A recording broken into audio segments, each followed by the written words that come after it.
What's up, everybody? Welcome to the Deep Dive Show. My name is Mpomo Taurira. Our goal with the show is to bring you and I in proximity to the people and ideas that will show us that it is possible and it can be done, and eventually help us achieve on our dreams and on our goals. Today, we have a special guest. She's a talk show host, a voiceover artist, a master of ceremonies. She's the founder of Chen Productions. Ladies and gentlemen, help me welcome today to the show, Chenthu Mahube. Welcome to the show. Thank you so much. Did I get it right with the name? Chenthu. Chenthu. Yes. All right. I purposely didn't ask you because I thought I was going to get it right. It's but okay. I missed, but it's it okay. happens more often than you think, actually. Oh, really? Yeah, it's like with my surname too. People are always like, Mood what? Yeah, guys. Taurira. Yeah. All right. So let us begin here, Chenthu. Chenthu. Mm-hmm. Describe yourself in one word. Wow. I can think of many words, and I'm trying to find that one. I would say, can it be like a couple words? We can give you a pass. Maybe we can get two. Maybe two? Yeah. I'd say passionately God-driven. There's like a hyphen in between those, so it's like two words. I see what you did there, all right. Yeah. Passionately God-driven. Mm-hmm. That is intense. Mm-hmm. That is intense. Obviously, you and I talked before the camera started rolling. You know, we're both Christians. Talk to me about that. What you just gave us right now, passionately God-driven. Because I think before we can get into a lot of what we're going to talk about today, I think there's something there. What does that mean? Passionately God-driven. For me, it means that in everything that I do, coming into exactly what you described me as, it's only because of the purpose that God has for me. So when I discover my purpose in God, the way that I do every MCing gig, talk show gig, voiceover artist gig, I'm always at the back of my mind in reminiscence that, you know what, I'm doing what God has called me to do. So I'm passionate and I'm God-driven to do the purpose that He has for me here on earth. Beautiful. Doing the Lord's work. Doing the Lord's work. All right. So you talked about fulfilling your God-given purpose. How do you get to find your purpose?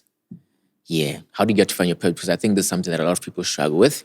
And I also think a lot of people confuse passion and purpose. Right. And then I remember I was watching a video on YouTube. Somebody said that passion is for you, purpose is for everybody. Like whoever you're going to be serving. It's not actually your thing. So talk to us about that. How were you able to discover your purpose as opposed to your passion? All right. Yes. So I'm not, I wasn't passionate about emceeing and presenting and talk show hosting. I actually grew up being a very shy and timid kid. I think I just wanted to be like a surgeon or a lawyer, something practical, right? So when I finished varsity in 2017, I was like, okay, I've graduated with my degree in accounting, but I feel like there's more that I need to do. Like, I feel like it just can't end here, right? So I took like a whole year and I was like, okay, I'm going to discover what it is that I want to do. And that's when I started really coming back to the maker, the person who made me, and saying, okay, if God is the manufacturer, like, for example, if you bought a Nokia phone, right? And something happens with the phone, you go back to the manufacturer and saying, hey, how can I get it right? So in the same way, I went back to God and I was like, okay, Lord, you put me on this earth for a reason. And what is that reason? Is it only for me or is it for a greater purpose? And through that journey, that's when I started to discover my passion for presenting, for training, for speaking, and realizing that in that same passion, I can actually be able to serve other people with it. Yeah. Beautiful. Because what I'm gleaning from what you said is you went back to the manufacturer, right? Yeah. So obviously by then, there was things that you like to do. You studied accounting, probably you also liked accounting. Not so much. We hope. Then you're like me because I didn't like accounting too. But but for sure, there were things that you liked, right? There were things that came naturally to you. And obviously you could have been, it would have been easier for you to just say, okay, let me just do this. It comes naturally to me. But I like the point that you put, like you went back and you're like, okay, what do you want me to do? So that to me is, you're not even, good is not even about you. It's about what he placed you on earth to do, which is beautiful. Yeah, powerful. All right. Talk to us though about how you started to get into this space. You talked about, God helping you find it out. But how did you actually now, start? Because I think a lot of people look at you and they're like, wow, Chenthu has everything figured out. How did she get here? How did she get here? How can she speak like this? Because you're eloquent too. How did you start this journey to get into this point? I really hope no one is thinking that I'm really good at this because it's still a shock to me as well. You wouldn't be here. True. If you went, yeah. Yeah. And I think definitely, yeah. Yes. Well, honestly, it just came, I'd say, out of an accident rather, right? I remember we were at our church youth group and they were having like a talk show and they were like, hey, we need someone to present, someone to host. And I've always been known as the girl reading Schowa, went to an English medium, accent. Yeah. So I was like, okay, well, I'll just host the talk show. And the feedback that I got from the talk show, everybody was like, you're so natural at it. Like, oh my gosh, you're so comfortable. You remind me of Oprah. And I was like, really? Me? I don't see it. And every time I had similar platforms, I kept on getting the same feedback. And I was like, okay, maybe this is something I should actually look into, right? Like maybe there's something about my voice that I'm not picking up on my own. So at that point, that's when I decided to invest in trainings with ICFG Media and train actually now legitly as a TV presenter, and then started up my career as an MC and just really going all into the whole media space. Mm-hmm. Beautiful. Actually had zero training. So I want to ask you how about the things in terms of TV presenting. What do you think are the keys in there? Things that you have to look out for, the basics, like to lay the foundation, just to be decent, not to be good. Obviously good, you have to work over time, but just to be decent, what do you need to have? Well, I'd say that it's not really much about learning the script, but it's about becoming the script, right? It's easy for someone to say, okay, here's a script, you're gonna say good morning, and deep dive, but you have to reach a point where you are that show, right? Because remember that with TV, you are communicating to an audience that is either, not maybe sometimes live, but on a different screen, right? Yeah. So they need to be able to connect with you, need to be able to have that channeling energy with you. So you need to be and have the essence of that show. Another key I'd probably say is really learn how to communicate, right? Learn how to communicate exactly the message that you're trying to portray from either that segment, that show, or that advert, or whatever it is that you're hosting on TV. Those are, I think, the fundamentals, and everything else is just gesturing, such as eloquency, such as body articulation or voice articulation, secondary. Yeah. What about voice? Because I think even on radio, there's that voice that they want, on DSTV, DSTV, with that deep voice and whatever.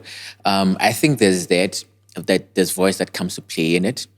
What I kind of because I think if somebody is watching us and they're thinking, I want to do this, but they think that their voice is not made for it, what would you say to them?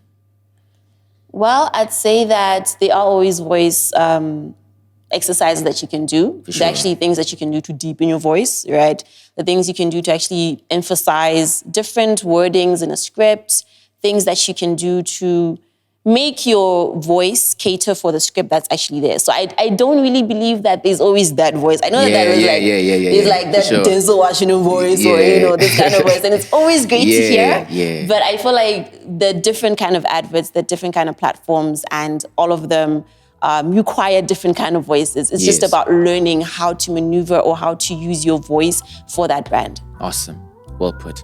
We're gonna pause here for a break. We'll be back with Chenthu.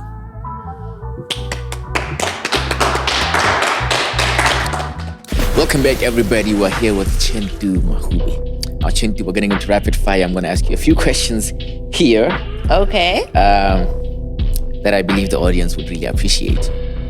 So, what is one of your nicknames? Chen. Chen. All right. Where does it come from? People always try to give me a nickname because my name is either hard to say or hard to write. So they're like, oh, Chen, Chen. Oh, Chen. Yeah, right. and then they like double it. Okay, Chen like from Chen Production. Yeah, exactly. Okay, yes. okay. And it's actually Shen Production. Oh, Shen. Yeah. All right. What part of your childhood do you cherish the most? It would be...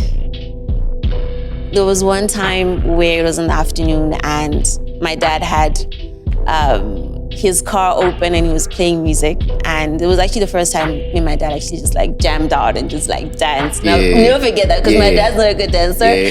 So I always remind him of that. I remember like, that was just a beautiful moment. Their daughter moment. Yeah, exactly. Yeah.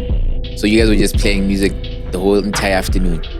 Not really the whole, like he was just in his car and like the radio was playing, right? But there was this one track that he just decided to like start dancing to, and I was there and we just had this weird kind of dad-daughter dance that I just can't forget. How old were you?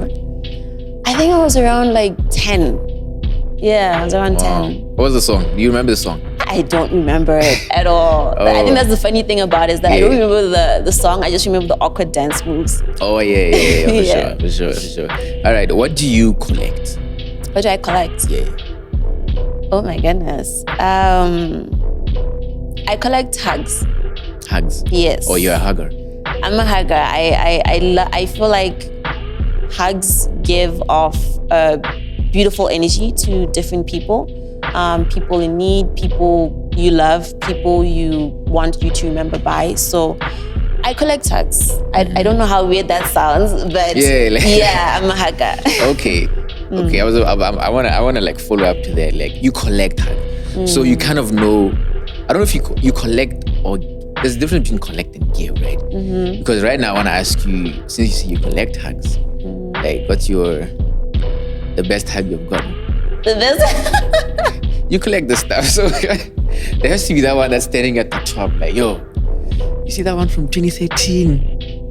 Yeah. And I should have brought this up because now I'm like, yo. Yeah. I don't know. I really can't pinpoint one, but I think it would just be the best hugs would be from people that are close to me, right? Like family and friends, but mostly family. Yeah. Have you gotten the best hug when people are happy or when they're sad? And the sad. When they're sad, And the sad. I feel like it carries more. Yeah. Kind of, you feel it. Yeah. Probably. Yeah. For sure. All right, so what is one thing that you regret about your life? One thing that I regret about my life is probably not being more, what's the word I'm looking for? More courageous like I am now when I was younger. I think having to discover what you love doing after varsity was kind of pretty late. So I wish I would have just went for it earlier as a kid. So I'm always like, I missed like a lot of years and I'm trying to get them back. So that's one of the things I regret. Yeah, for sure. You'd have been on monthly. Dude. Like on these whatever. Yeah, for sure. Yeah. For sure. All right, what story do you tell often? Or do you tell the most?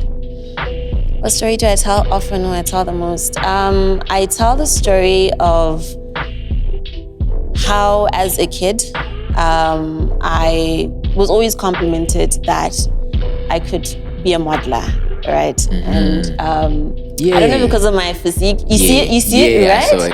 Thank Even you. in the photos, I was like, for sure. Thank you. The poses, I saw the poses. There was one where I was like, for sure. And so I was always complimented about that. But I obviously, being a kid, you have like insecurities and not too much confidence. And my mom gave off this funny remark. She said, "No, my daughter, you can't be a modeler because your legs are literally like Jackie Chan's legs." And I was like, what? So I've carried that with me all my life. And it's something that I'll always remember. Because literally, I'm now like over the years of joining Miss Botswana and like that's just cool. So that's one of the stories that I always tell people. All right. But I really, but you, if you'd ask me if you're more for sure, I would say for sure. Thank you. Yeah, I would say for sure. All right, what are you most looking forward to?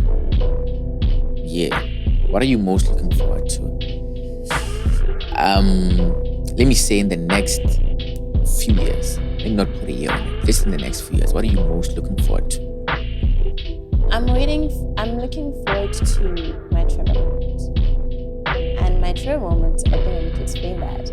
The Trevor Noah, he had a moment where he was hosting, I'm not sure it was the VMAs, but it was some award ceremony, and he was in the same room with great people.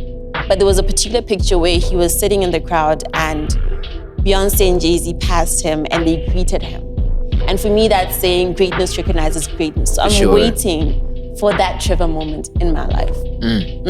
It may not be, Beyonce or Jay-Z. But who would it be for you? Like to ratify that properly. But you're like, guys, for sure, it's here now. I'd say Oprah, because I grew up watching a lot of Oprah, and the way that I do a lot of things is based on her own techniques. So my Trevor moment would be literally her sitting there and I'm sitting here. And I'm interviewing her, on my show, that would be my moment for me. All right. But just imagine I'm Oprah. I'm joking. All right. We're going to do this is a rapid fire, ladies and gentlemen. Welcome back, everybody. Welcome to the Deep Dive Show.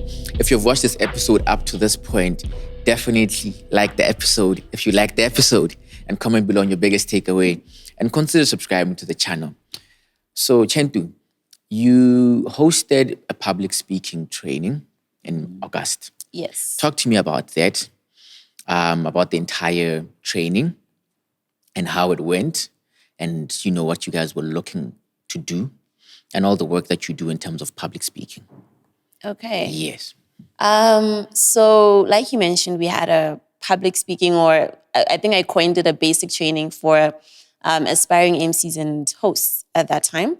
And basically what we did is that it was my first time saying, okay, individually, because I'd worked as a trainee with Rhea on other projects, but this was me saying, okay, I'm going to come out and find people that I can train.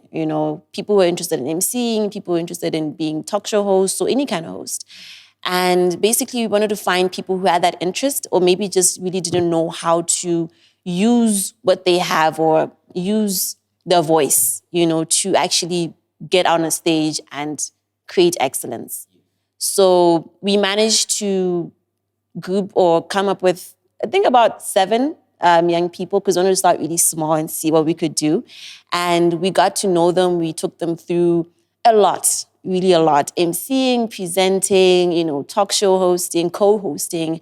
And they also had like an on-camera experience where they actually got to like practice this for themselves. So that was actually a very interesting exercise, because many of them were nervous, just being in front of the camera, but I think they valued a lot the growth that they showed in just that small amount of time. So it was really nice to just have young people that you could actually see them grow and know that you helped them throughout the start of their journeys. Definitely. I like what you brought out there about the camera, because talking to people and talking to a camera is very different. Yeah. Very, very different, because the camera doesn't give you any feedback. So you kind of have to be in the point of, I'm watching myself say this while I'm saying this.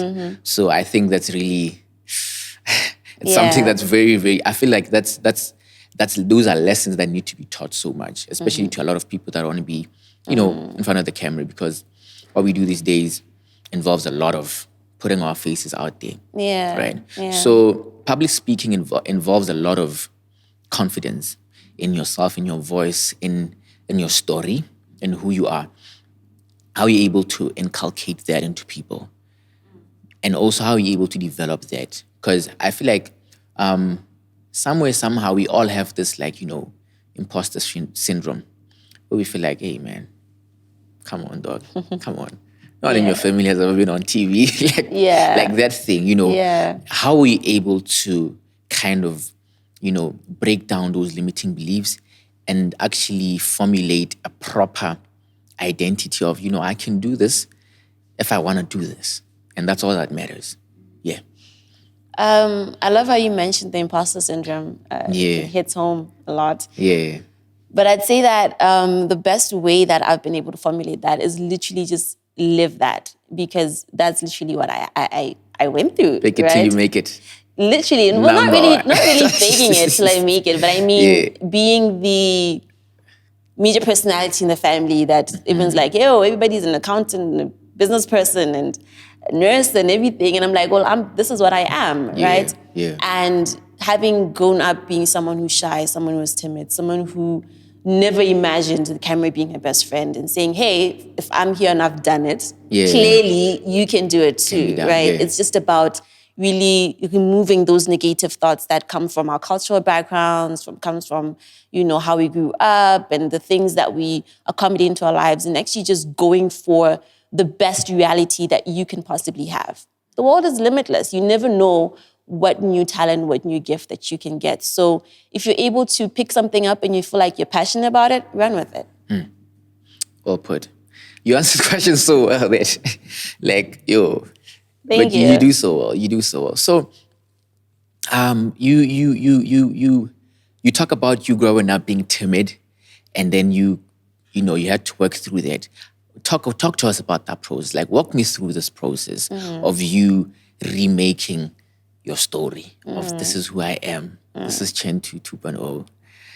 The woman in front of the camera, behind the camera, who can do whatever she wants. Yeah. Talk to me about that. So as I mentioned before, I had a lot of, my family is we're Kalanga. So we're proud about ourselves. We voice our opinions, And my mom having made jokes about either my physique or even just me being me and just being just the baby in the family. No one ever thought I was going to be a media person. So when I started being a media personality, I struggled a lot, right? Because when I entered certain rooms, I couldn't voice out what I wanted or what I deserved, right? When I was at auditions as well, it also came across of, I don't think I can make it. Like I'm up against this person who's known and stuff like that, So it was really hard to get to that point. And I then decided, you know what? If I hold on to the beliefs and I hold on to the experiences that I've had, and I never really go for what I truly want, then my life literally is going to mean nothing. So I had to strip down all of that and start a new representation of myself. So every time when I'm on stage, when I'm in front of the camera, when I'm on air, I always introduce myself a particular way. And these are affirmations to me to say, hey, this is the new you. This is not the old you. So what I usually say is that I'm the talented, the beautiful, can't keep your mind off girl, Chenthu and Mahube. That's it. So those for me, those are affirmations to myself to say, hey, you deserve to be here. Hey, this is you. Hey, this is everything that you want, and keep going harder. So that's what I do. I gotta steal some of those. Those were powerful. I like the way you put it, because it's just a story. It's just a frame of reference that you can change at any point, at any time, right? Now you have an online talk show. Talk to us about that. Can I pick your brain? You got the merch on. I mean, you're doing your thing. Talk to us about that. Oh man, Can I Pick Your Brain is my baby. I love it so much. So Can I Pick Your Brain online show started on Facebook, right? We just decided, you know what? I have content. I know I have a passion. I want to do something. I'm not going to wait for a local company or a broadcaster to say, hey, we're having auditions. And then, because remember, I was still kind of like new in the space and just trying to get myself out there. So I was like, I'm going to build my own platform and I'm going to put out the content that I want. So we started shooting young creatives, young business people who were either authors, just anything really, just to try and inspire people, because the whole show is just about pickpocketing your mind and your talents and your creatives to inspire the person on the other side of the screen. So that's really how Can I Pick Your Brain started, and I love it. I love the baby, and I'm really hoping that it grows into a platform or a network, that includes other young people coming in. For sure.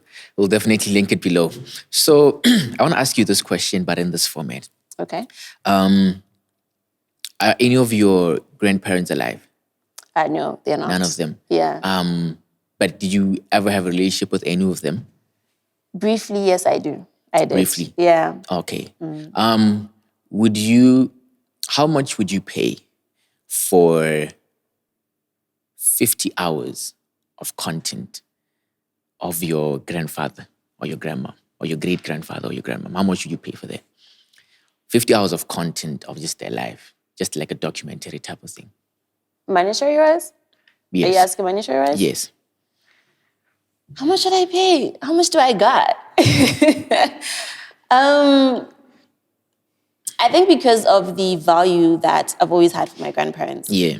I would pay. I'm not sure how much I'd pay, but it would be, I would pay, I would be willing to pay a significant value because I've always wanted to understand the person that I am and how exactly they've contributed to that. You know, I've always been curious to say, where does this actually stream from? Exactly. The things, the little habits about me that I know, can they pick it up? What was the experience when I was a kid? How did they relate with me and all of that? So I'd really want to tap into that and just have that experience with them. Yeah. Because the reason I was also asking that question is what I'm always telling people, just start. Just put out content. Just start talking on whatever it is that you are interested in. Just start talking. True. And, you know, it doesn't matter essentially the numbers, but the people that actually value what you want will come to you. Because I think I have an obligation. I'd like to call it an obligation somehow to my grandkids. They would like to know who was that guy who did this? Who was the guy who became the Mughal? Because for sure, that's where it's going, right? Yeah. And I think that my grandkids or great-grandkids would just love to see some of content that's out there. That's why I'm thinking everybody who has the opportunity or who would love to do it should definitely delve into it. And I love how you mentioned that because most of the time we wait for the resources, we wait for the team, we wait for, you know, for me to look the part or to have the money and stuff. And sometimes it's not really about that. You can literally make content off your phone. You know, I did a mobile journalism course a while ago and they were literally teaching us, you can make content on your phone and good content that can stream everywhere. So if you have the opportunity and you want to start, just start. Like literally you're wasting another day and another day and another day waiting. And you could die tomorrow. Like exactly. We don't even know how long we're here for. Exactly. We started with an iPhone 8 and a ring light. You started with an iPhone 8. I started with a Samsung, bro. A Samsung. So you had more than I had. Yeah, we started with an iPhone 8 and a ring light, and then we had an episode up, and it had 1K views on Facebook. The very first episode. And, you know, God is gracious, and this is where we are today. Yeah. And I think creating content is something that is very, very undervalued in our time. True. And I think 30, 40, 50 years from now, we'll know. Right? If we had just done that, life would be different. And create content that is quality content. Something that you'd be proud, or your grandkids would be proud to watch. Not something that you're just putting it out and you're putting it out there, right? Yeah. Create something of quality, something memorable. Put your all into it. Straight. Yeah. Straight. Well said. We're going to pause here for a break. We'll be back with Chen.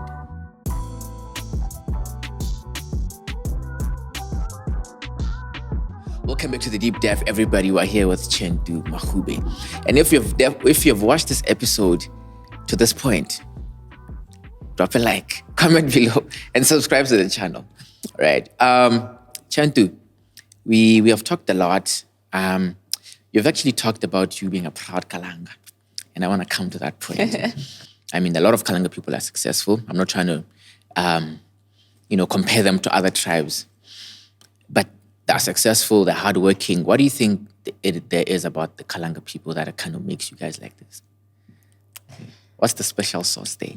You know, a very close confidant mentioned that we're a community, you know, we're really a community, and like you can't meet another Kalanga person and after 5 minutes don't feel like that person's your brother or that person's your sister. You know, like we just have this beautiful connection that somehow surpasses formalities or introductions, and it's just like, yo, you know that this person is my person, you know. Your homegirl. Yeah, so I feel like us just being in that connectiveness and that knowing or that subconscious knowing, it just, I guess, involuntarily just then pours out all these other characteristics that you're putting, like hardworking and, you know, successful, like you mentioned. We are very much, and we're very proud about it. Yeah.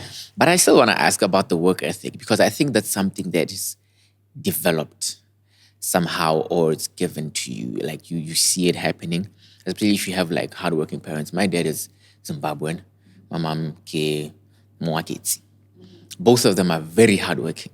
Like I'm always telling my parents, why are you working on a Sunday? Like even if they're not working on Monday, on a Sunday they're gonna be working in the yard, doing this, doing that. Like they're always working. And I think maybe I get a bit of that from them. Right? But how does work ethic kind of just spread out into an entire tribe like that? Because I think also, even if we're to talk about Shoners or Zim people, like we know today, like we know that if you give a Zimbabwean work to do right now, you tell him, bruh, I need you to dig this, or I need you to do 1, 2, 3. Like the work ethic is there for the most part, right? Obviously. I don't know how that is developed. Do you have an idea how that is developed? Because obviously it's there in your culture.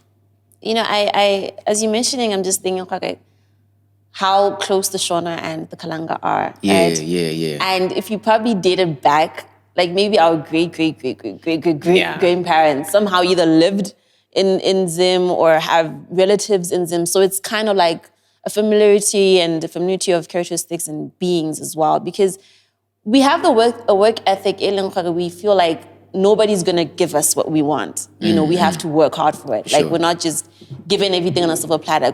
You have to literally do the work and you have to depend on yourself. So I feel like it's somehow connected to also the culture of the Shona and also the origin of it, because when you compare it with other tribes or other people, some people are just very chill and they're just very relaxed and they're like, no, do it the next day or so forth. So it's very different. So I think there's a connection between the two. Yeah. Beautiful. Now talk to me about, because I'm curious to know, who inspires you? Yeah, who inspires you? Who in your life do you look up to and like, okay, this is my hero. This is kind of like, who's that person for you? Or those people for you? Thank you, because I have I have more than one. Yeah. I'm inspired by, of course, the people that are in the same industry as me, people who have gone ahead. The likes I've already mentioned, the guy Kopi, I've mentioned Oprah. I've mentioned there's the Girl Talk with Anela in South Africa, just nearby. So people who are ahead of me, but I think what inspires me the most is the girl that I drew when I was 10 years old. When I was 10 years old, I had a picture of what I wanted to do, and I saw myself, literally there was a globe or planet, and I was on top of that planet. And I was telling myself, you know what, I am going to run the world. I don't know how. I didn't know how at the time, but I'm going to run the world. So every time, that picture is my inspiration and my go-to say, you know what, that's what I'm going for. So that's my greatest inspiration. Yes, All-Star. Was that also around the time when Beyonce's song dropped? I don't think so. I don't think so. Okay. Yeah, I don't think so. I think it was just a coincidence that she happened to write a song in relation to just the picture, you know. Yeah. Yeah, all right. Beautiful, beautiful. But are you ever, I don't know if I call it inspired, but are you ever motivated or driven by people that want to see you lose? Or people that are not rooting for you, or they're trying to get in your way. They're trying to mess things up for you. Do they ever bring out that different side of you? Recently, it does. Yeah. Before, rejection and people who literally just don't want you to win. Yeah. It got to me and I was like, so why doesn't this person want me to do good? Like, what did I do to you? Kind of thing. But I realized that you can literally channel any kind of emotion into anything positive. Definitely. So when someone literally slams the door in my face or someone tells me that I can't do something, I'm like, okay, no, fine. I'll show them. Yeah. Next time when they see me doing, I'm like, remember that girl. Yeah. Can't keep your mind off girl. So it pushes me to say, I'm going to prove you wrong and I'm going to prove myself right that I could do it. So it's a positive thing now. Like, I literally love it, actually, when someone annoys me or does something bad, because it kind of like drives me to actually do the work and do something that maybe I wasn't inspired to do before. 100%. I'm there with you 100%. Because I definitely don't think you can always be inspired by the good. Because we're living in a complicated world. True. And there has to be those days when you're like, okay, these guys are doing this, let's do this. Because I feel like that's also how I graduated. That's also how I've done a lot of things in life. And I think sometimes I would like to, because I know LeBron James talks about this. He's one of the NBA's best. Yeah. And then he talks about sometimes when he gets on the court, he looks for like a LeBron hater. And then he's like, that's the guy I'm playing against. Yeah. And then he just zones into that one guy. And then he just shows up like that. But I think there has to be like a healthy balance. Maybe spend a lot of your time in the light. I want to create all this good. I'm serving whatever. Some days you need to go to the dark side and see what time it is. True. Yeah.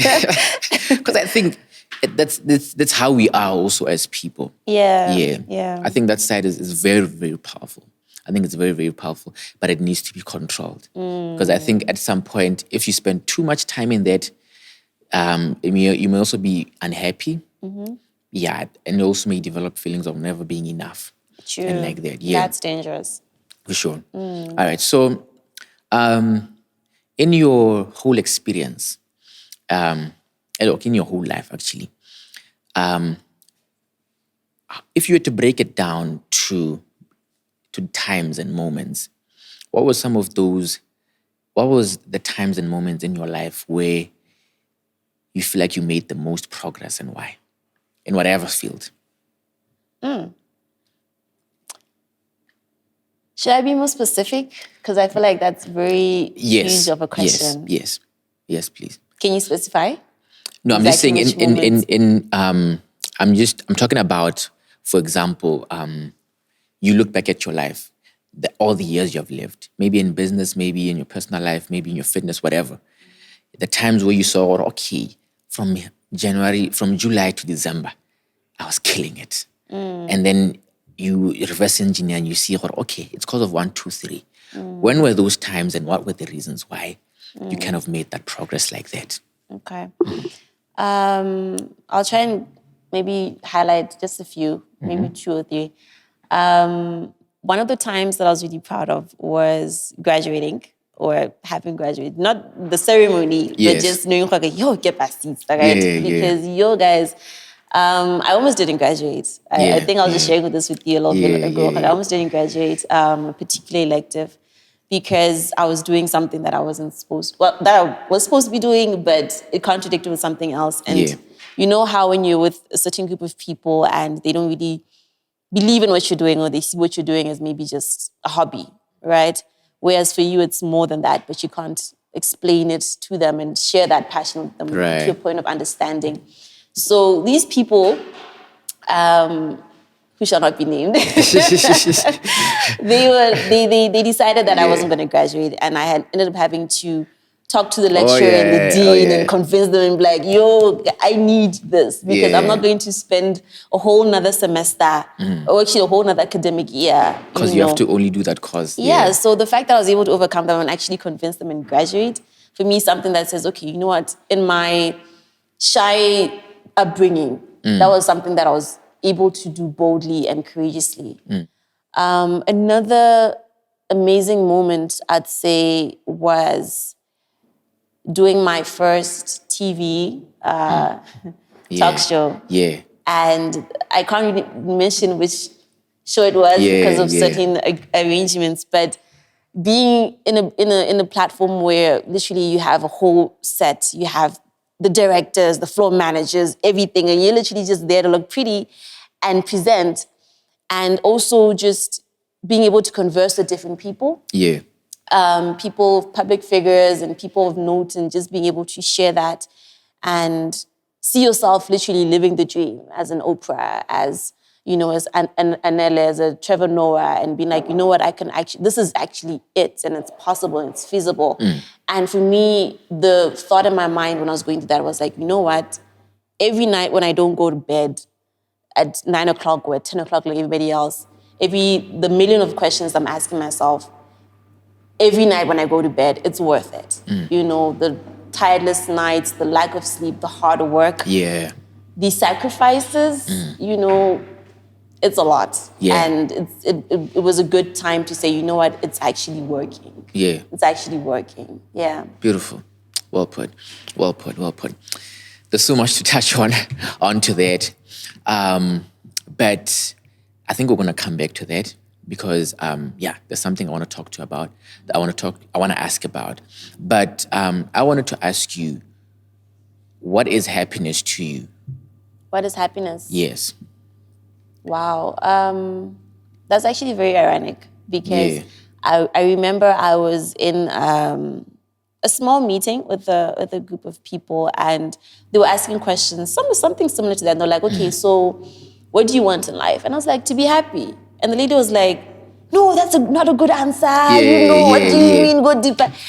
But to me, it was literally that. So when you asking me what is happiness to me, I'm like, okay, I have to now explain because,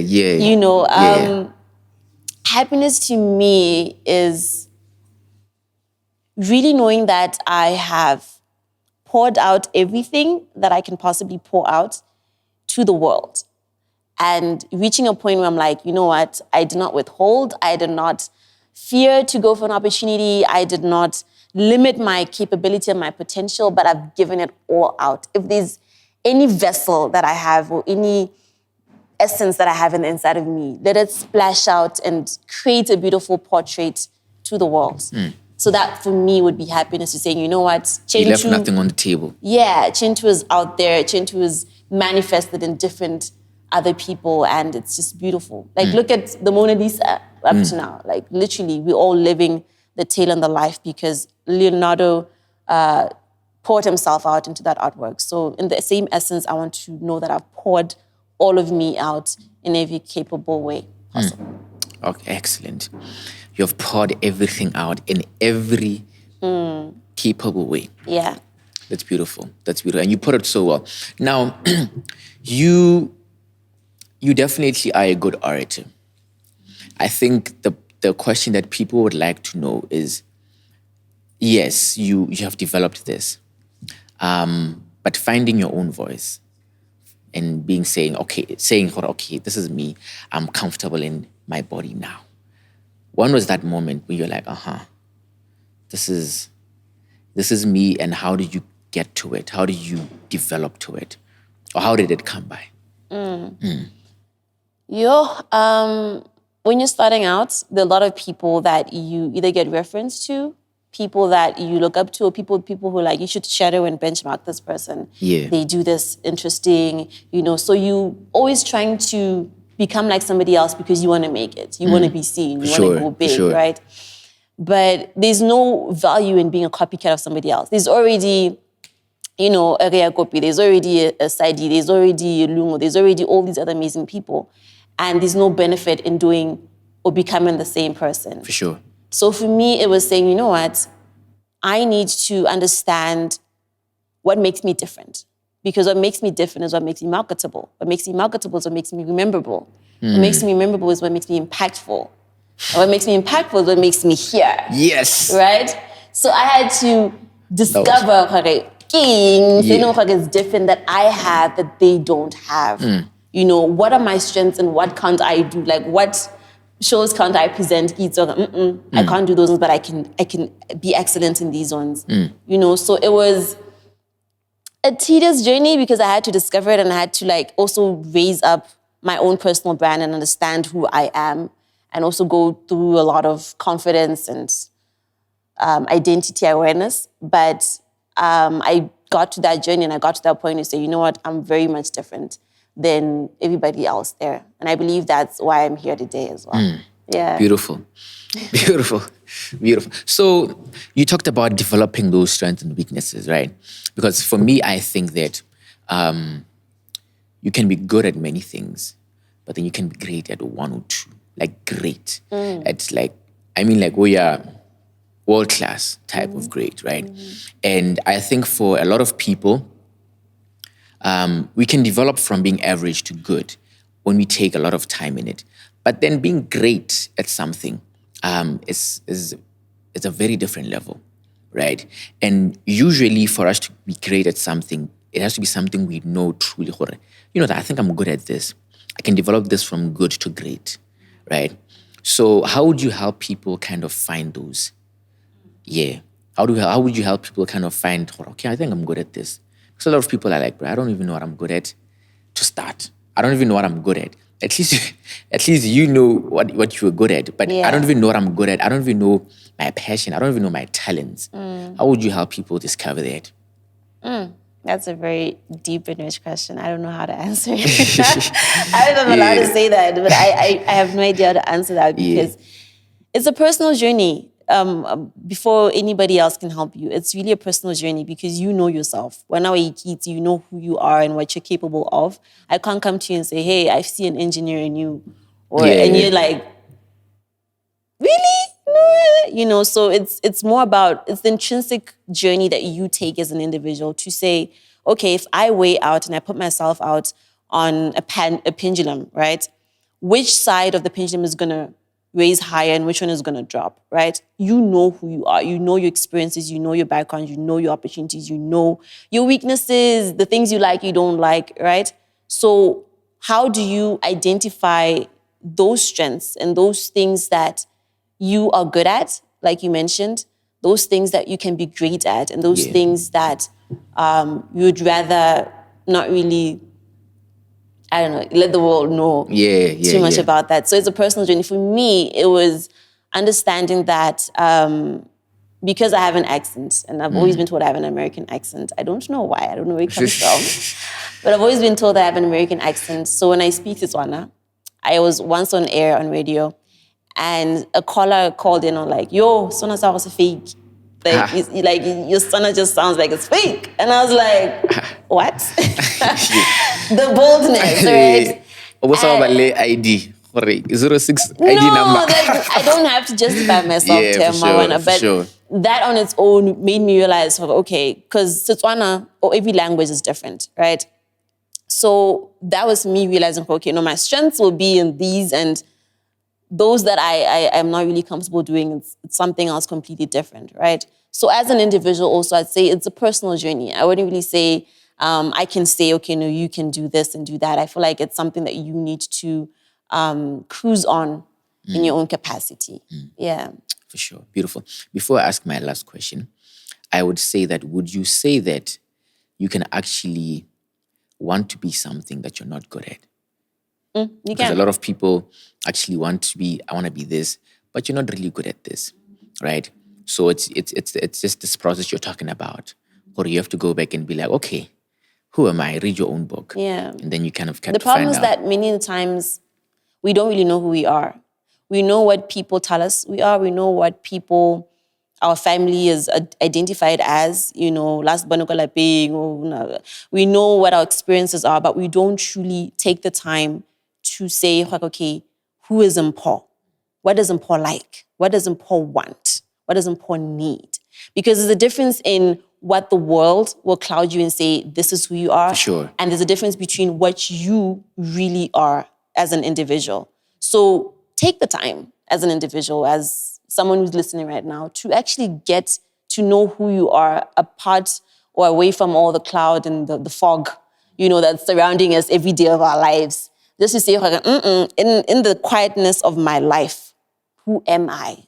What do I want to do? And once you discover that, run with it, blazing fire, irrespective of who's going to support you or not. When I started, nobody supported me, not even my family.